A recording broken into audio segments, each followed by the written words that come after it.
우리 모두 전문인 선교사 선서를 하심으로 전문인 선교사 교육을 시작하시겠습니다.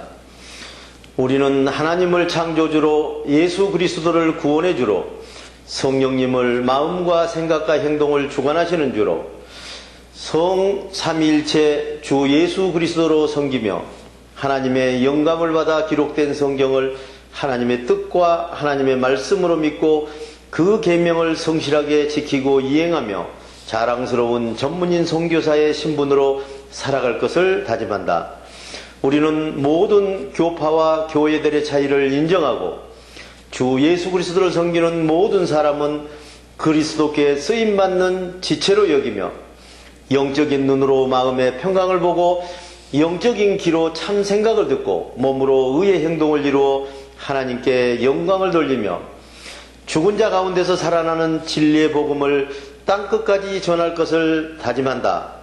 우리는 주님으로부터 부름을 받고 교육을 받은 후 전문인 선교사 사명을 위해서 세상으로 보냄을 받은 사명자로서 각자의 십자가를 스스로 지고 세상에 어렵고 힘들고 소외된 이들을 찾아 전문인 선교를 통하여 일자리를 창출해주고 그들과 함께 빛과 소금이 되어 모든 민족 앞에 하나님의 대리대사 직무를 수행한다.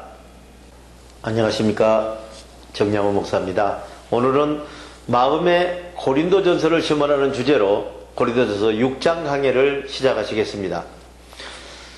성도와 싸움이 생겼을 경우 고린도전서 6장 1절로 7절의 말씀입니다. 성도 여러분 중에 누가 다른 성도와 분쟁으로 싸움이 발생하였을 경우 그 일의 옳고 그름을 그리스도인들 앞에서 해결하려 하지 않고 왜 세상의 법에 고소하여 판결을 받으려 합니까? 그리스도를 믿는 우리 성도가 이 세상을 심판하고 다스릴 날이 오리라는 것을 알지 못합니까? 앞으로 이 세상을 심판하고 다스려야 할 여러분이 성도들 간에 일어나는 그렇게 작은 분쟁조차 해결할 능력이 없다는 말입니까? 그리스도를 믿는 성도 여러분이 하늘에 있는 천사들까지도 심판하게 되리라는 것을 알지 못합니까? 그런데 세상 속에서 성도들 간에 일어나는 사소한 분쟁조차 해결할 능력이 없어서 분쟁이 생길 경우 세상 법에 고소하고 나서 하나님을 믿지 않는 세상 판검사 앞에 판결을 꼭 받아야 하겠습니까? 한심한 생각이 듭니다. 나는 여러분을 부끄럽게 하고 수치를 느끼게 하려고 이 말을 합니다.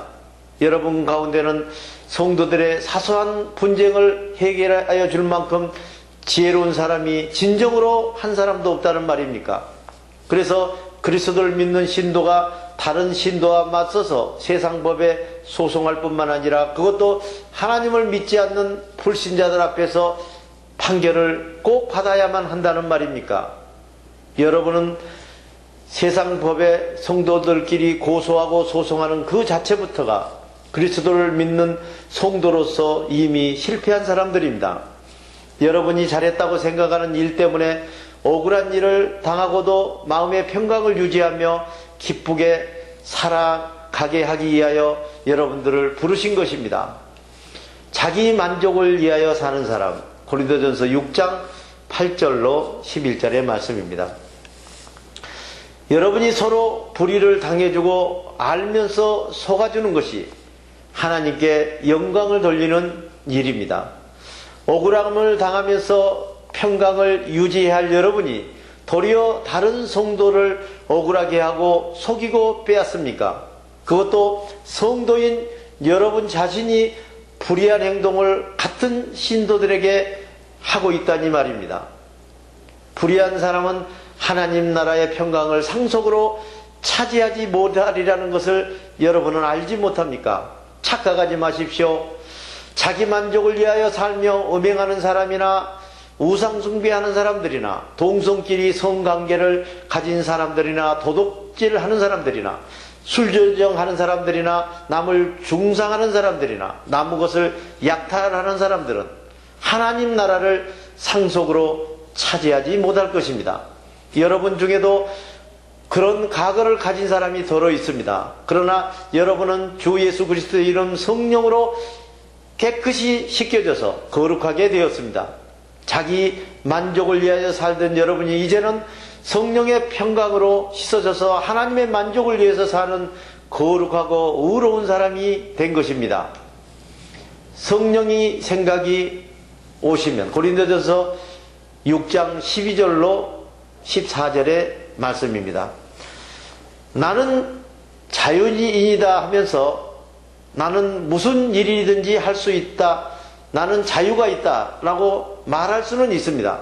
그러나 무슨 일이든지 자유롭게 다 할 수 있다고 해서 그 모든 일들이 모두 다 나에게 유익이 되는 것은 절대로 아닙니다.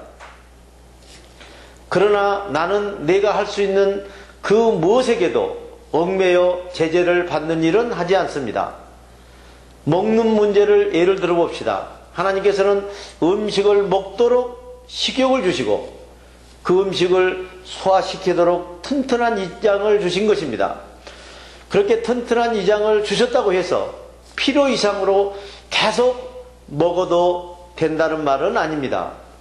다만 먹는 것이 중요하지만 적당히 필요한 만큼 먹는 것처럼 우리의 생각도 너무 많이 받아들여서 행동을 해서 안 된다는 말입니다. 언젠가 성령의 생각이 여러분의 몸에서 행동하게 되면은 지금 가지고 있는 여러분의 생각도 행동도 다 없애버릴 날이 올 것이기 때문입니다. 성적인 범죄는 절대로 용납되지 않습니다. 우리의 몸은 음행하라고 만들어진 것이 아니라 주님의 생각을 믿고 행동하라고 만들어진 것입니다. 그리고 주님께서는 우리 몸과 하나 되어 계십니다.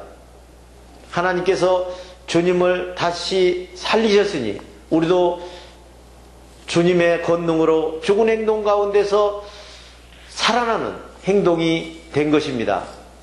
우리의 몸은 성령의 집이다. 여러분의 몸이 그리스도의 지체라는 것을 알지 못합니까? 그런데 그리스도의 지체를 창녀의 몸으로 만들어야 되겠습니까? 절대로 그래서는 안 되는 것입니다. 두 사람이 한 몸이 될 것이라고 하신 말씀이 있습니다. 창녀와 관계한 사람은 창녀와 한 몸이 된다는 사실을 정녕 모른다는 말입니까? 또한 주님의 생각으로 행동하는 사람은 그리스도와 한 몸이 되는 것입니다. 그러니까 음행을 피하십시오. 인간이 짓는 모든 죄는 자기 몸 밖에서 일어난 것이지만 음행하는 자는 자기 몸에다 죄를 짓는 것입니다. 여러분의 몸이 성령의 집이라는 것을 알지 못합니까? 여러분은 성령을 하나님으로부터 받아 몸에 모시고 있습니다. 그래서 여러분의 몸은 여러분의 것이 아니라 하나님께서 비싼 대가를 치르고 여러분의 두려움에서 평강으로 사셨기 때문입니다. 그러므로 여러분의 몸으로 거룩한 행동을 하여 하나님을 영화롭게 하십시오. 여러분의 몸의 주인은 하나님이신 것입니다. 대단히 수고하셨습니다. 주기도문으로서 오늘 강의를 모두 마치겠습니다. 하늘에 계신 우리 아버지, 아버지의 이름을 거룩하게 하시며 아버지의 나라가 오게 하시며 아버지의 뜻이 하늘에서와 같이 땅에서도 이루어지게 하소서.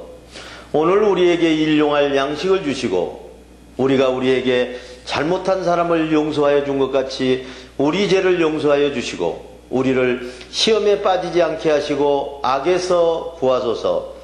나라와 권능과 영광이 영원히 아버지의 것입니다. 아멘.